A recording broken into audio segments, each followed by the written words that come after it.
देख पा रहे सब रियासी जगह है जहां पर ये बम जा रहा है।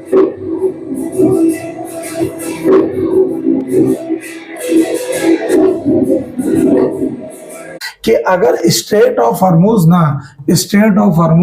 अगर लंबे समय तक हम ब्लॉक कर देंगे ना, अगर ब्लॉक कर देंगे तो ये ना 10 न्यूक्लियर बम के बराबर होगा। जय हिंद दोस्तों, मैं हूं भाग्यराज, आप सभी का स्वागत करता हूं जियो पॉलिटिक्स के इस इंटरेस्टिंग लेक्चर में। अभी जो 24 घंटे में ना 3 बहुत बड़ी बड़ी डेवलपमेंट हुई है। मैं चाहूंगा कि आप वो तीनों न्यूज सुने, क्योंकि ये पूरा का पूरा डायरेक्ट इंपैक्ट भारत पर कर रहा है, इसलिए आराम से वीडियो को पूरा देखिएगा। मैं बहुत जल्दी में आपको बताऊंगा। देखिए, फर्स्ट न्यूज है, चाइना ने रशिया को न्यूक्लियर बॉम्ब के लिए वार्निंग दी है। अब इसका मतलब ये नहीं है कि चाइना ने रशिया पर अटैक करने का बात किया, ये बात नहीं है, मैं अभी आपको पूरा समझाऊंगा। दूसरा न्यूज है, जो डोनाल्ड ट्रंप के सबसे करीबी माने जाते हैं सेनेटर जो है लिंडसे ग्राहम, उनकी मौत से ना अचानक से जियो पॉलिटिक्स में बहुत बदल फिर हो गया है। ये कौन मारा है अभी तक सस्पेंस में है, बट यूएस ने इसको क्लियर किया है, जानते हैं वो क्या क्लियर है। और तीसरा नंबर है, ईरान ने 5 गल्फ कंट्री पर दागे बॉम्ब, बहुत तगड़ा, मतलब अब तक का सबसे मैसिव अटैक ईरान ने किया है 5 गल्फ कंट्री पर। तो अब धीरे धीरे मैं वीडियो को स्टार्ट करता हूं। देखिए, सबसे पहला न्यूज है, ये देख रहे हैं, China again warns Russia not to use nuclear arms against Ukraine. China ने रशिया को ये बोला है कि भाई ये यूक्रेन वॉर में ना अचानक से न्यूक्लियर बम मत मार देना, नहीं तो हम तुम्हारा कोई भी समर्थन नहीं कर पाएंगे। क्योंकि चाइना को खुद पता है कि अगर तुमने न्यूक्लियर बम मारा ना तो नेटो कंट्री तुम्हारे देश में भी न्यूक्लियर मारेगी, तो हम उससे बचा नहीं पाएंगे। तो इसीलिए इसको पहले ही बता दिया। अब अचानक से चाइना क्यों बोल रहा है? तो चाइना इसलिए बोल रहा है ना क्योंकि ये है यूक्रेन का प्रेसिडेंट वोलोदिमीर जेलेंस्की, यही अभी बोला कि China urge Putin not to use nuclear weapon in Ukraine. ये कहाँ बोला? नेटो समिट हुआ है अभी, आपको मालूम है, अंकारा में, तो वहीं पे ये बोला हुआ है कि ऐसा क्यों बोल रहा है, क्या जरूरत पड़ गया है व्लादिमीर पुतिन को कि ये न्यूक्लियर बम मारे। तो एक चीज है, इसका बहुत ही मैं आराम से आपको चीजों को समझा देता हूँ। अभी ना कुछ दिन पहले एक बेट लगा था, big Polymarket bets have been placed on Putin's downfall. ये ऐसा बोला जा रहा है कि ये पुतिन का, व्लादिमीर पुतिन का ये डाउनफॉल होने जा रहा है। क्यों ऐसा बोल रहे हैं? क्योंकि देखिए, रशिया के ना हर एक शहर में, रशिया के जो छोटे छोटे सिटीज है ना, वहां पर ड्रोन मार रहा है, ये पूरा का ड्रोन अटैक कर रहा है। कौन? यूक्रेन। या बड़े बड़े सिटी पे इतना सा चिड़िया जैसा ड्रोन आता है, फट जाता है पूरा का पूरा। तो अब इससे क्या हो रहा है कि रशिया एकदम फ्रस्ट्रेट हो गया है कि हम इतने हैवी मिसाइल रखे हुए हैं और ये छोटा छोटा चिड़िया आके रहायशी इलाकों में मार रहा है, सिटी में उड़ा दे रहा है। अब वो सिटी में क्या है, जिस जगह पर जो रहायशी इलाका रहता है ना, जहां पर लोग रहते हैं, अगर बम वहां पहुंच जा रहा है तो ये सबसे बड़ा दिक्कत वाला बात होता है। तो इसीलिए ना व्लादिमीर पुतिन बहुत फ्रस्ट्रेटेड है कि भाई अब तो मैं न्यूक्लियर बम दाग ही दूंगा। और पुतिन ये चाहते भी हैं कि ये न्यूक्लियर बम दाग दे। उन्होंने अपने जितने भी प्राइवेट जो डिफेंस कंपनी ने उसको बोल दिया, तुमको जैसा ठीक लगे तुम करो। अगर ये चीजें होता है ना तो this will be the biggest disaster of all time. ये सबसे बड़ा डिजास्टर होगा। पुतिन ये भी कर सकते हैं, पुतिन के पास 2 ऑप्शन है, या तो न्यूक्लियर बम मार दे या फिर यूक्रेन का और बहुत बड़ा पार्ट क्या करे, कब्जा कर ले। अब यूएस ने ना ये कहा भी है, यूएस ने बोला भी है, ये यूएस का स्ट्रेटजी भी होता है कि जिस देश में ना प्रेसिडेंट के ऊपर प्रेशर पड़ रहा है, उस देश में क्या करो, और प्रेशर बनाओ और ड्रोन से यहाँ पर अटैक करो। जिससे क्या होगा, प्रेसिडेंट के ऊपर प्रेशर बनेगा कि भाई तू कर क्या रहा है, न्यूक्लियर बम रखा किस लिए, मारो देश के ऊपर, मारो ऐसे। तो वहां पर क्या होगा, व्लादिमीर पुतिन सेना को ऑर्डर दे देंगे कि जा भाई न्यूक्लियर बम मार। और सेना का जो मेन अधिकारी होगा वो अब तख्ता पलट कर देगा, बोलेगा नहीं भाई, अगर मैं न्यूक्लियर मारूंगा तो वहां से भी हमारे देश में न्यूक्लियर आएगा, ये पागल हो गया, इसको जेल में डालो, अब मैं शासन करूंगा। तो ये ना यूएस का बहुत पहले से ये स्ट्रेटजी भी है, ठीक है ना। तो ये चीजें चल रहा है रशिया में कि भाई यहाँ पर ना यूक्रेन को मार दो न्यूक्लियर बम। इसी के लिए चाइना ने अर्ज किया भाई कि न्यूक्लियर बम मत मार देना, नहीं तो हम कुछ भी चीजों में आपका सपोर्ट नहीं कर पाएंगे। तो ये सब ये यूक्रेन वर्ल्ड वॉर से है, ठीक है ना।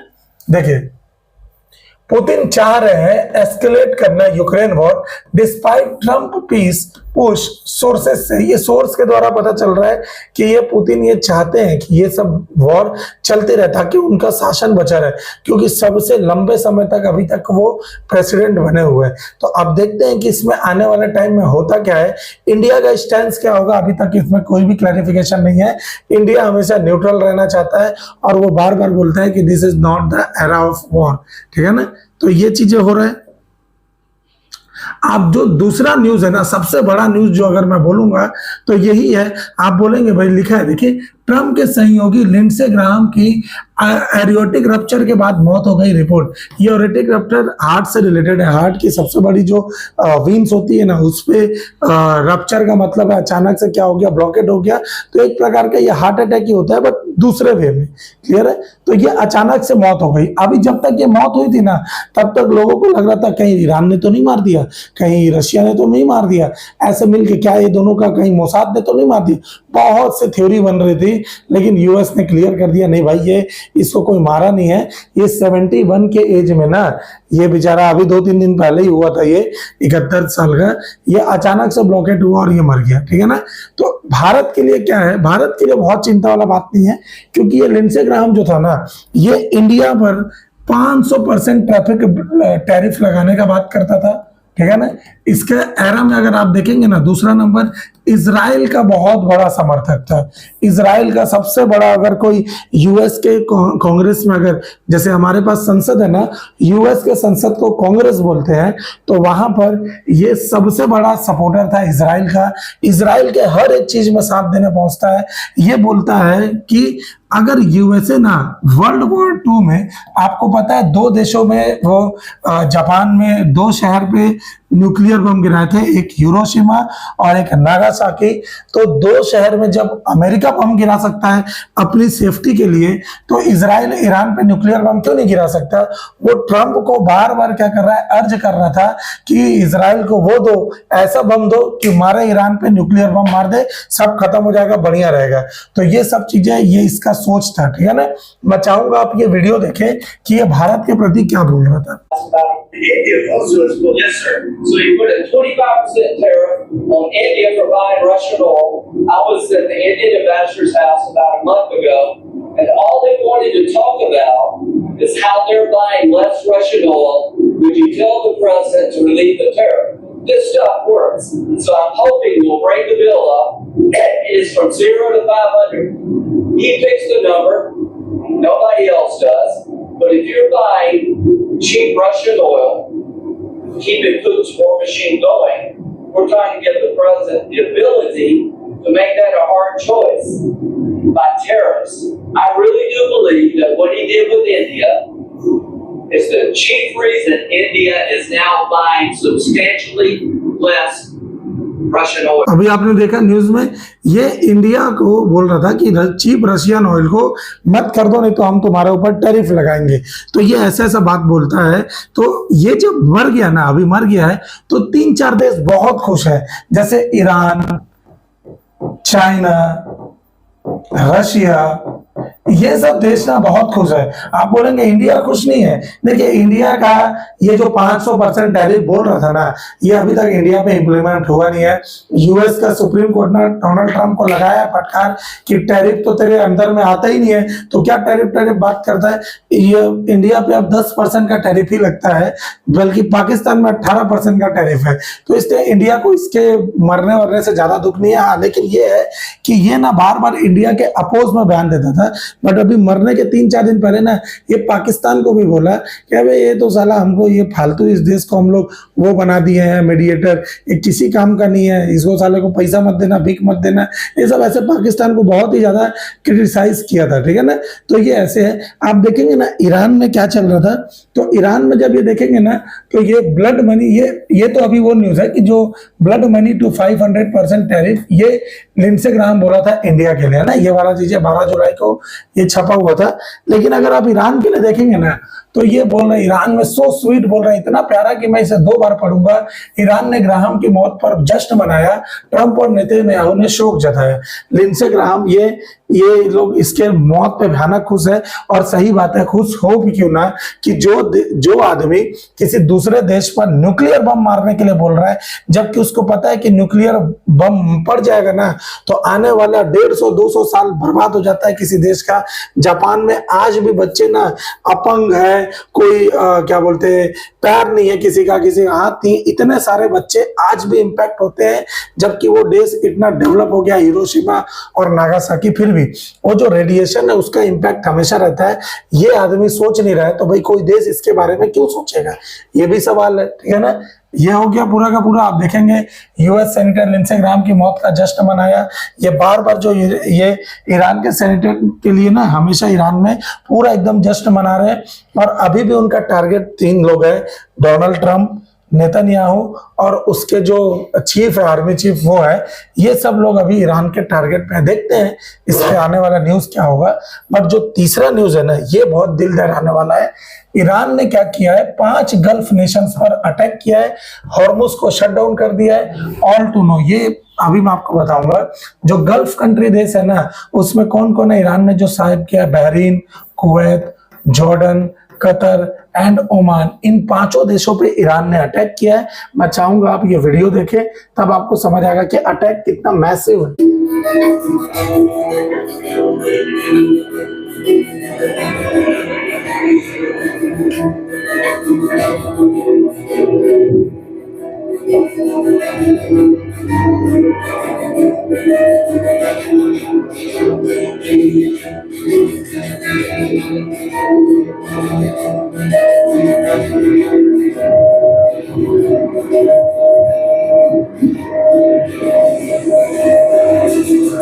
देख पा रहे सब रियासी जगह है जहां पर ये बम जा रहा है।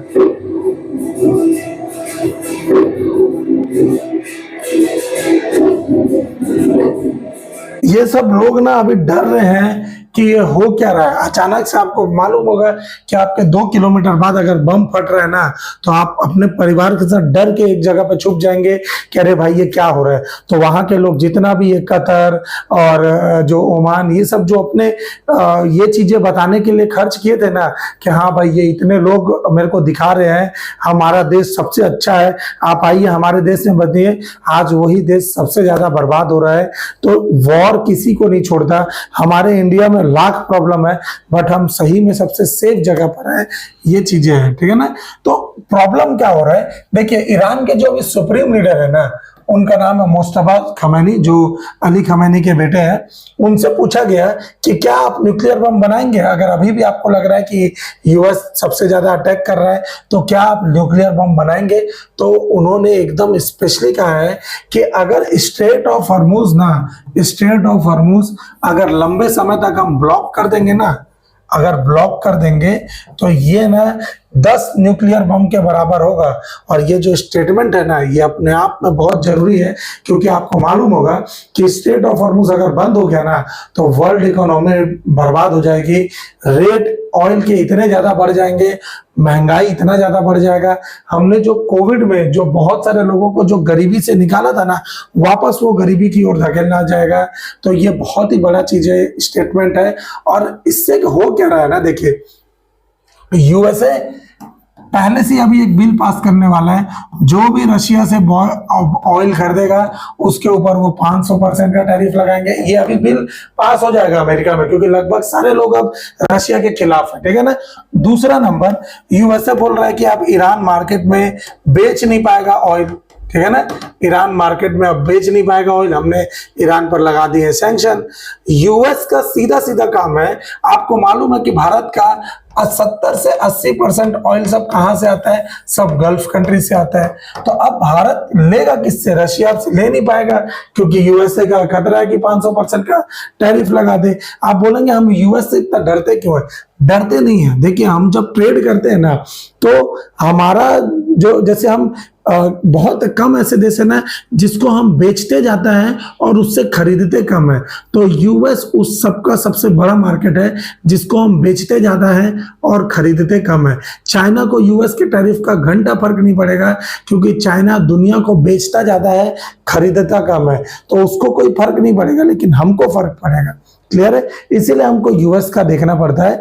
और यूएस ना अब कुल मिला के इंडिया के पास ऑप्शन दे रहा है वेनेजुएला का। आप जाओ और वेनेजुएला का तेल खरीदो, पूरा इसका जो चीप तेल है, ऑयल है, इसको लो और करो।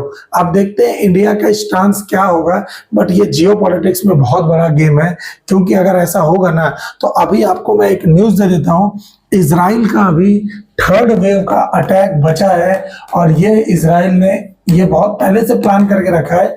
अगर इजराइल ने थर्ड वेव का अटैक किया तो ये अब तक का सबसे घातक अटैक होगा ईरान पर। और अगर इजराइल ने ऐसा किया ना, तो आप देखेंगे कि ऑफिशियली तीनों देशों के, ईरान के वर्सेस अमेरिका और इजराइल के जो आर्म्ड फोर्सेस हैं, जो मिलिट्री के मैन लोग हैं, ये लोग आमने सामने होंगे और लिटरली एक कॉन्फ्लिक्ट चलेगा जो कि बहुत लंबे टाइम तक हो सकता है। तो आने वाले टाइम में ये बहुत ही सैड न्यूज रहेगा, क्योंकि 2026 ना ये पूरे वॉर में ही जा रहा है। हम पूरे के पूरे बहुत करीब हो गए न्यूक्लियर एक वॉरफेयर में। अगर ऐसा होता है तो ये वर्ल्ड इकोनॉमी के लिए डिजास्टर साबित होगा, क्योंकि ना वॉर लड़ लेना बहुत आसान होता है, लेकिन जब वहां की पब्लिक को प्रॉब्लम होता है ना, तो ये सही में एक पूरे देश को पीछे ढकेल देता है। देखते हैं आने वाले टाइम में क्या होगा, बट इसमें जो भी न्यूज आएगी ना, मैं आपके लिए अपडेटेड वीडियो जरूर बनाऊंगा। Thank you so much. जय हिंद।